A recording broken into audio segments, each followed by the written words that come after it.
ചെയ്യാൻ പറ്റില്ലല്ലോ. നീ അവിടെ എന്നെ തേച്ച് നീ എന്നെ കൊല്ലും ആദ്യമേ.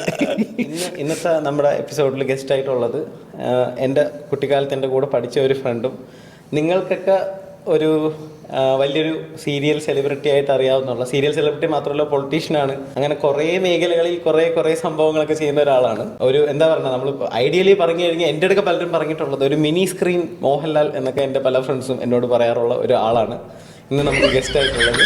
അപ്പം നമുക്ക് വെൽക്കം ചെയ്യാം മിസ്റ്റർ വിവേക് ഗോപൻ. നീ എന്നെ കൊല്ലും ആദ്യമേ.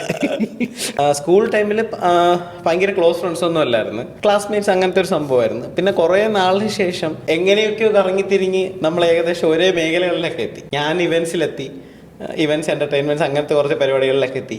അപ്പം നമുക്ക് ഈ ഇനാഗുറേഷൻസിനും എന്തെങ്കിലും സാധനങ്ങൾക്ക് അപ്രോച്ച് ചെയ്യേണ്ടി വരുന്ന ഒരു സെലിബ്രിറ്റി ലെവലിലേക്ക് വിവേകം എത്തി.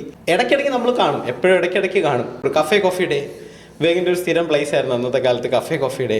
ഇത്രയും പറഞ്ഞിട്ട് നീ ഇവന്റ്സിലൊന്നും എന്നെ വിളിച്ചില്ല എന്നുള്ളത് അതും പറഞ്ഞു.